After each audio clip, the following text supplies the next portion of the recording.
یہ یقیناً ان میں سے ہے جن پر اللہ کا کبھی غضب واقع نہیں ہوا۔ رسول خدا فرمائیں گے یہ مخلوق خدا پر اس کی حجت ہے، حجت اللہ علی الخلق۔ وہ سلام کرے گا، پھر وہ ان سے گزر کر ملائکہ کی صفوں میں آئے گا۔ وہ ایک ملک مقرب کی صورت میں ہوگا، اور وہ جب اس کی فضیلت کو دیکھیں گے تو وہ نعرہ تکبیر بلند کریں گے، اور سب کہیں گے کہ ہمارا رب بلند و بالا اور پاک و مقدس ہے۔ یقیناً یہ وہ بندہ ہے جو ملائکہ میں سے ہے، ہم اس کی شکل و صورت کے ذریعے اسے پہچان رہے ہیں، مگر یہ کہ یہ سب ملائکہ میں سے اللہ کے زیادہ قریب ہے اور اس کا مقام سب سے بلند ہے۔ اسی وجہ سے اس نے اس کو نور و جمال کا جو لباس عطا کیا ہے وہ ہمیں عطا نہیں ہوا۔ پھر قرآن وہاں سے گزر کر آگے جائے گا، یہاں تک کہ وہ رب العزت تبارک و تعالیٰ کے قرب میں چلا جائے گا۔ پھر وہ عرش کے نیچے سجدے میں گر جائے گا۔ آواز قدرت آئے گی، اے میری زمین پر میری حجت، اور اے میری سچی کلام ناطق، اپنا سر اٹھاؤ اور سوال کرو، تو جو سوال کرے گا وہ تجھے عطا کیا جائے گا، اور شفاعت کرو، تمہاری شفاعت کو قبول کیا جائے گا۔ قرآن اپنا سر اٹھائے گا تو اللہ تعالیٰ اس سے فرمائے گا تو نے میرے بندوں کو کیسا پایا؟ قرآن عرض کرے گا، اے میرے رب، ان میں سے بعض وہ تھے جو میری حفاظت کرنے والے اور مجھے مامون و محفوظ رکھنے والے تھے۔ انہوں نے میری کوئی چیز ضائع نہیں کی، یعنی میرے امر کو انجام دیا اور میری نہیں سے رکے رہے، اور ان میں سے کچھ وہ ہیں جنہوں نے مجھے ضائع کیا اور میرے حق کو خفیف جانا، میرے سہارے جھوٹ بولا جبکہ میں تیری مخلوق پر حجت تھا۔ اس وقت اللہ تعالیٰ فرمائے گا، مجھے قسم ہے اپنی عزت و جلالت اور بلند مقام کی، میں آج ضرور بضرور تیری وجہ سے سخت عذاب دوں گا۔ امام فرماتے ہیں پس اس کے بعد قرآن مجید ایک اور صورت میں سر اٹھائے گا۔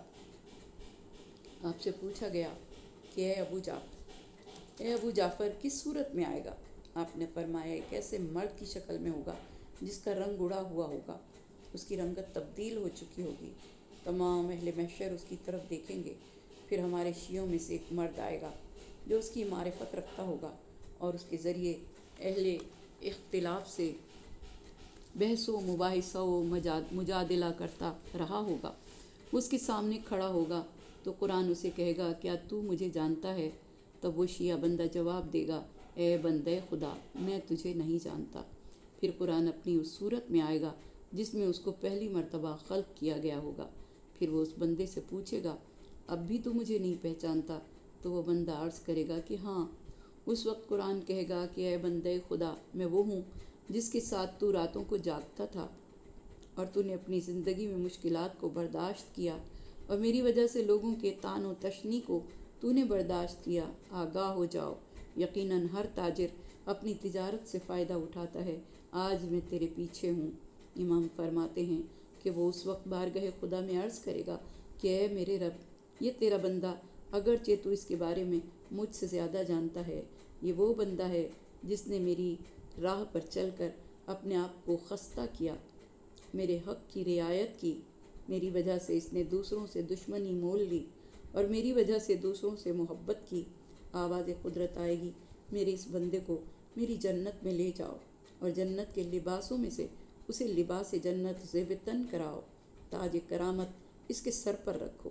جب یہ سلوک اس بندے کے ساتھ کر دیا جائے گا تو پھر اس کو قرآن کے سامنے پیش کیا جائے گا اور قرآن سے کہا جائے گا، جو میں نے تیرے ولی و دوست کو اجر و ثواب دیا ہے اور جو کچھ اس کے ساتھ سلوک کیا ہے تو اس پر راضی ہے؟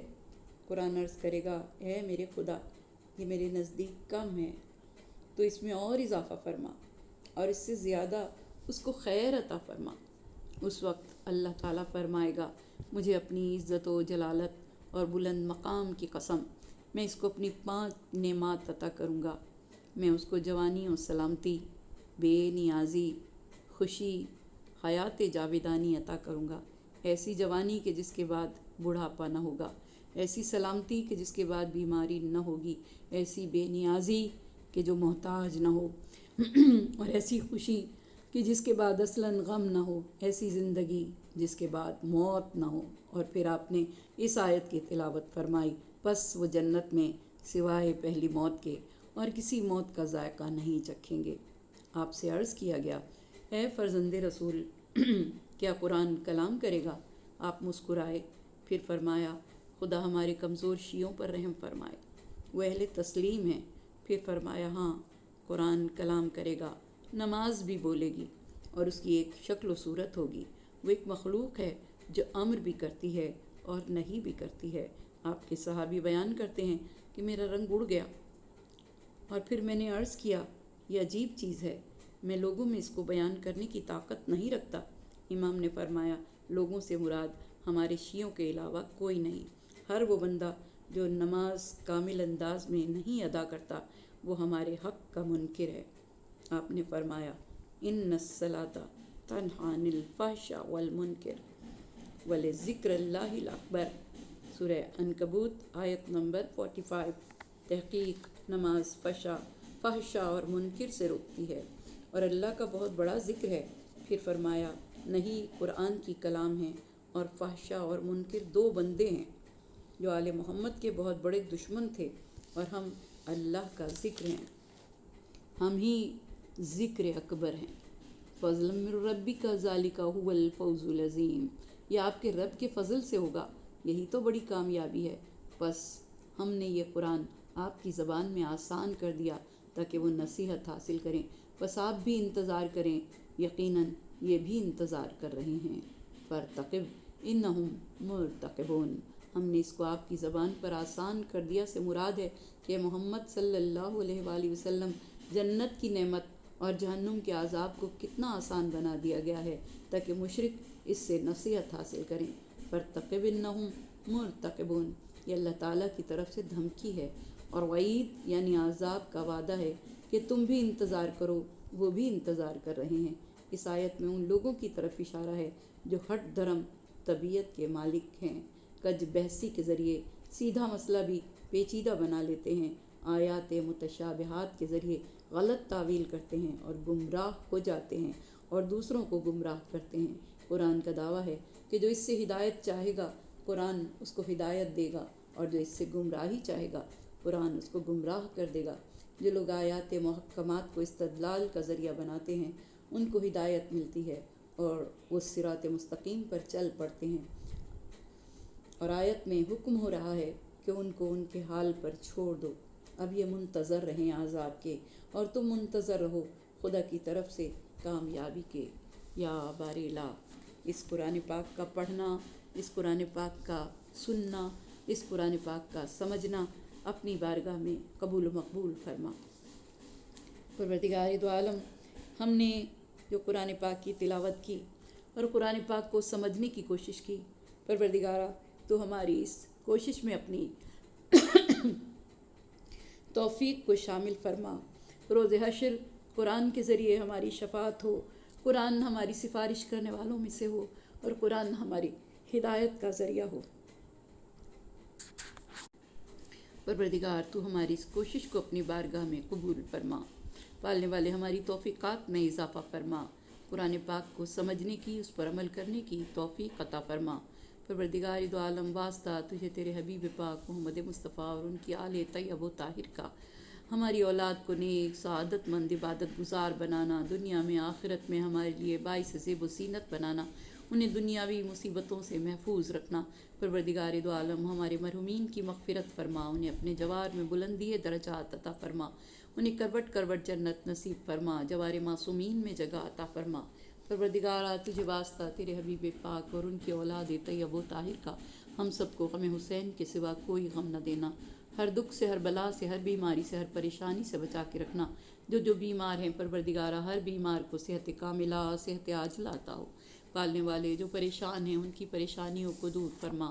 محمد و آل محمد کے صدقے میں ہمارے ملک میں امن و امان رہے، دہشت گردوں کو نیست و نابود فرما، اسلام کا بول بالا فرما، مقامات مقدسہ کی حفاظت فرما، جو حج و زیارات کے متمنی ہیں انہیں یہ سعادت نصیب فرما۔ پروردگار اپنے پیارے حبیب کے صدقے میں ہماری اولاد کو نیک سعادت مند بنا، پالنے والے علم کے میدان میں انہیں ترقی و کامیابی عطا فرما۔ محمد و آل محمد کے صدقے میں اسلام کے دشمنوں کو نیست و نابود فرما۔ پروردگار اہل فلسطین پر رحم فرما، پالنے والے اہل کشمیر پر رحم فرما، پالنے والے دنیا میں جہاں جہاں مسلمان ہیں ان مسلمانوں کی حفاظت و مدد فرما۔ پالنے والے ہم سب کو دین اسلام پر قائم رکھ، اس دین اسلام پر جو دین اسلام تیرے نبی پاک نے ہم تک پہنچایا۔ پالنے والے امامت کو سمجھنے، ان کے راستے پر چلنے کی ہمیں توفیق عطا فرما۔ پروردگارا، جس نے مجھے دعا کے لیے کہا ان کی دعاؤں کو مستجاب فرما۔ جو گودیاں خالی ہیں شہزادے علی اصغر کے صدقے میں ان گودیوں کو بے عیب اولاد سے نواز دے، جنہیں نوازا ہے پروردگارا انہیں سلامت رکھنا۔ محمد و آل محمد کے صدقے میں پالنے والے جن بچوں نے امتحان دیا ہے، جو دے رہے ہیں، دینے والے ہیں، انہیں سنہری کامیابی عطا فرما۔ پروردگارا، واسطہ محمد و آل محمد کا نزا کی مشکل کو آسان کرنا، ہمارے ان گناہوں کو بخش دینا جن کے سبب تیرے عذاب کا نزول ہوتا ہے، ان گناہوں کو معاف فرما دینا جن کے سبب دعائیں تیری بارگاہ میں شرف قبولیت نہیں پاتی، ان گناہوں کو بخش دینا جن گناہوں کے سبب تیرے عذاب کا نزول ہوتا ہے۔ پالنے والے واسطہ تجھے تیرے پیارے حبیب کا ہمارے امام کے ظہور میں تعجیل فرما، ہمارے امام کے ظہور میں تعجیل فرما، ہمارے امام کے ظہور میں تعجیل فرما۔ آمین یا رب العالمین۔ ربنا تقبل منا انک انت السمیع العلیم۔